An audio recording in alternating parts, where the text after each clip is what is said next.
My name is Romy, and I'm with the Center for Democracy and Civic Life.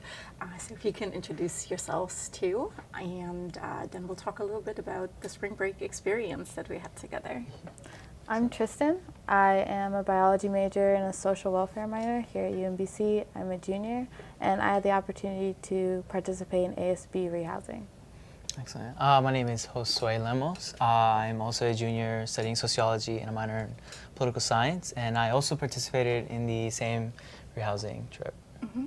Yeah, so let's talk a little bit about ASB, which stands for Alternative Spring Break, and that's an immersive experience in Baltimore. So you said that you participated in the rehousing trip. So can you talk a little bit about what rehousing means, what you have learned it to mean as you went through the week?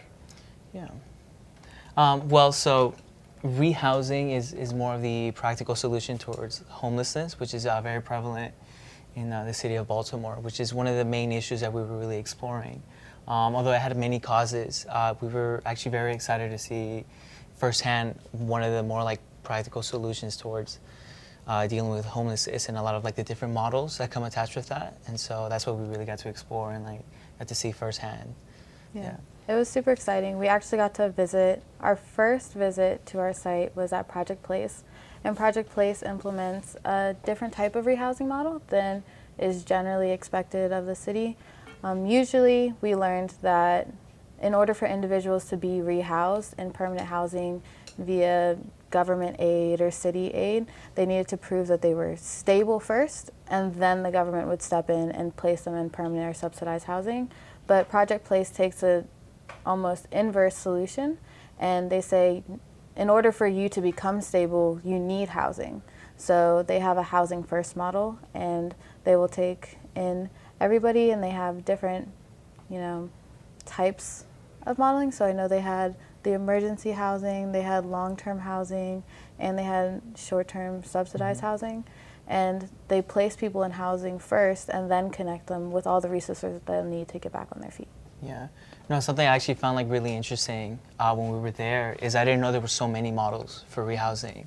Because often people will think like, oh, like one solution fits all. And often the way people experience homelessness is not the way it's portrayed, which is really interesting. And so we really got to explore like how a lot of these models that Project Place developed simply came out of like the many different populations that they interacted with. For example, like women or like even like people of the LGBTQ community and the way they experience homelessness because of the intersection of like their identities and things like that. So that was actually very eye-opening for me. Yeah. Let's talk a little bit about eye-opening experiences that you've had on the trip. So you named the one about the different models and that homelessness is more complex than perhaps it is portrayed to us. What were some other pieces that you learned that where you were surprised or maybe your perspectives shifted a little? Yeah. I know for me, a lot of it was even in shelters that weren't necessarily there, they were more daytime shelters, such as my sister's place and Paul's place. They're really just, they're day centers. So that's where people who are displaced or homeless can come and have access to the resources they need during the day, while shelters really are only there for the night. And what I didn't know was actually if you do check yourself into a shelter, a lot of the times you can stay for the night, and then by morning, like 10 o'clock a.m., you have to leave. And so where do you go? And we learned that a lot of people actually went to the library. And so the city implemented this new program called Social Workers in the Library. And it makes social workers readily available for a lot of the homeless people that spend their days in the library. So it was really interesting to see just how multi-purpose one place you think, oh, students go to the library when we need to study, or we go to the library when we need to get on the internet, but nobody really thinks, we have this large homeless population in the library and how can we help them? And that was a really interesting way, I thought, to approach that. Yeah, kind of even adding on to that, something that really stuck out to me was that a lot of these shelters, although they attempted to address homelessness simply by rehousing, but they also kind of morphed into these centers for like resources.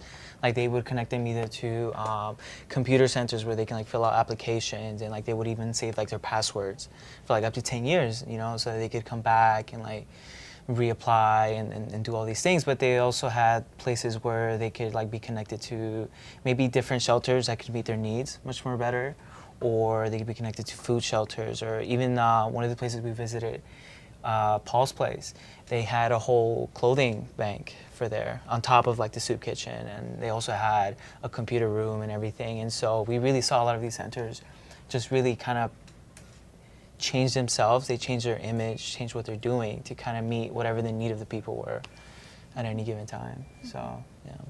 Yeah. So you visited a lot of different centers and a lot of places that provide or are working toward finding solutions for homelessness. So I'm curious what you learned about how the various places are working together to address the issue of homelessness and rehousing for the city of Baltimore.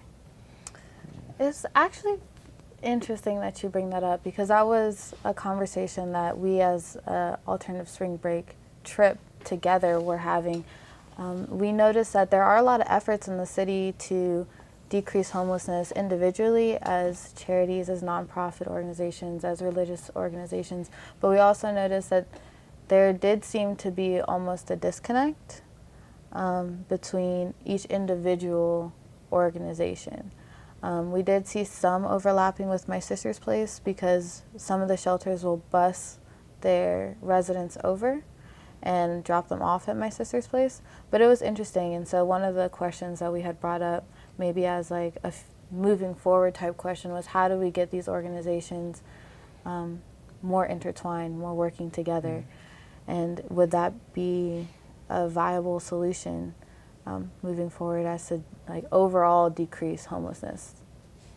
Yeah, no, definitely. That was something we did discuss a lot about, was how could we have all these places in one location trying to address the same issue, but there's not really that much conversation or collaboration going on. And it was very interesting that we would go to one place that, for example, wouldn't have as much food in their pantry, but they would be meeting like a need in a different way. But then we would go to another place that actually has like a lot of food, but they actually aren't able to meet a certain need that perhaps the other place could. And so we were thinking that if we did see much more unity between these centers and these places, and with this greater understanding that we're trying to serve a need of people, then perhaps you would see a much more larger scale like change happening in the city. But obviously, with that being said, that's very hopeful, wishful thinking. We can't always expect a lot of people to agree. Maybe even there are like certain reasons why they can't. But with that being said, I think something I did notice was that a lot of religious organizations, especially when it comes to like the Catholic Church, they're much more interconnected with one another because they have that umbrella of that organization. And so in that sense, I did see some unity in there, but I would love to see it in much more like citywide. Yeah.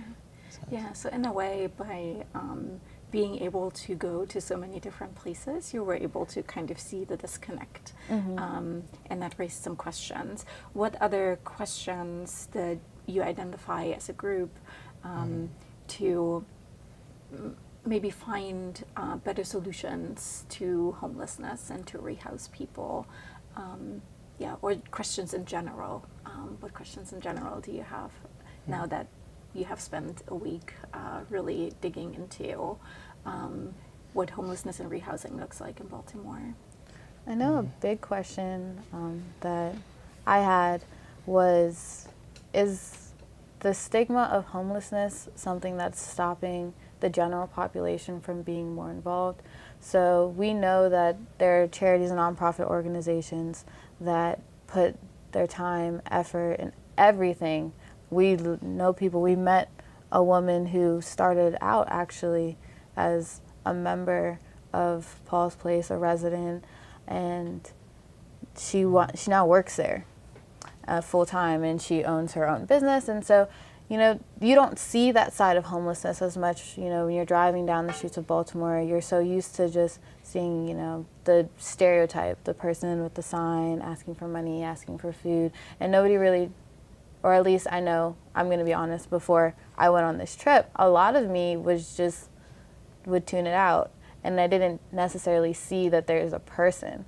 And so we definitely did ask that question, like, if we could address the way the world viewed people who are displaced and people who are homeless, would that make an impact? Because it would take the burden necessarily off of the shoulders of the organizations themselves and put it on the entire community.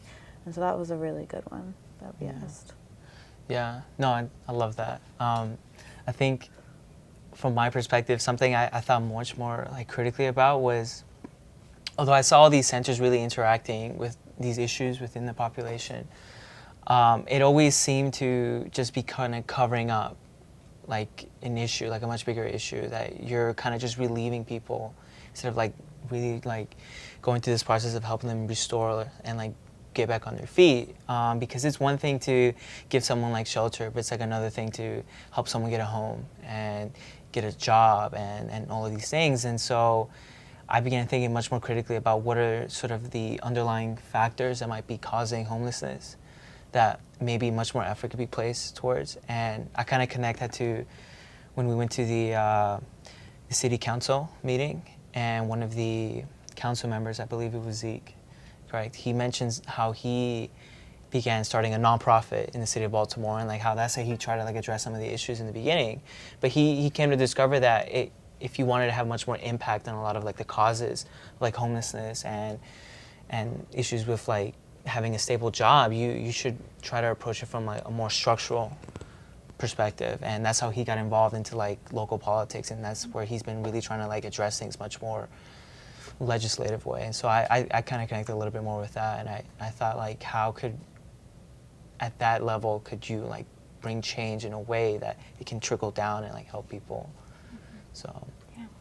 What do you hope to do with the knowledge that you have gained?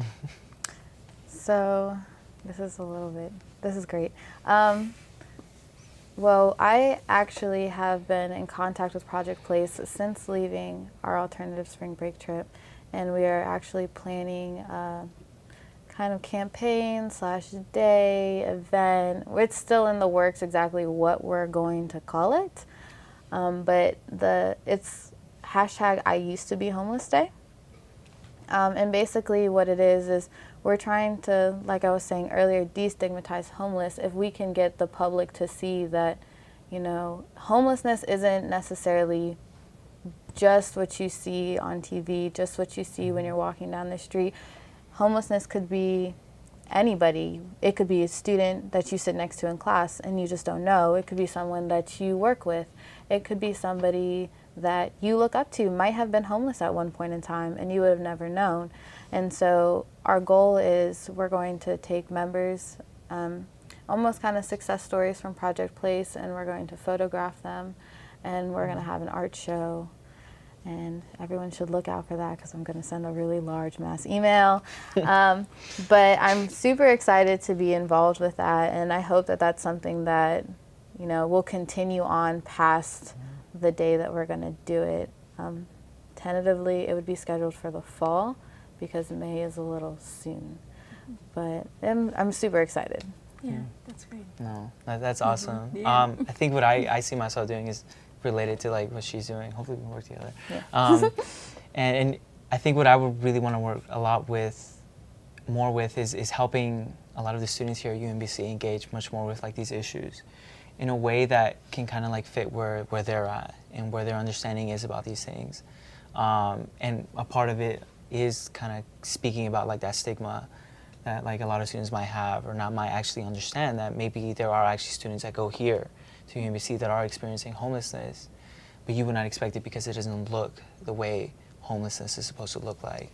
And so I'd really want to work much more with like raising that awareness and helping students connect with volunteer centers like Project Place. And so, yeah. Yeah. What made you want to spend your spring break as part of this program? Okay. Well, I think for me, I've had a much more like a mindset lately of wanting to spend my time much more meaningfully and intentionally. And so I've been lately just looking for many opportunities I can throughout like campus to try to like engage and really understand the city of Baltimore. And so I thought with ASB was a really great opportunity to just like really throw myself in there. And so like, oh, what a better way to spend my spring break.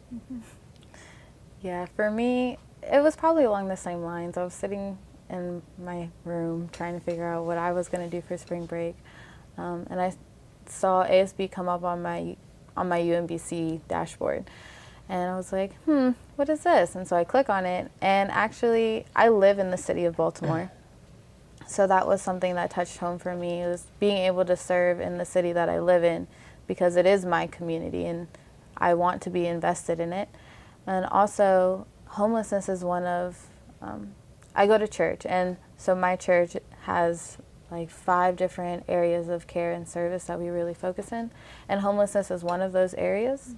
And so for me, to do the rehousing project was just like icing on the cake. I was so excited because I got to touch all these different areas in my own community, and so it was almost like a personal thing for me. Thank you.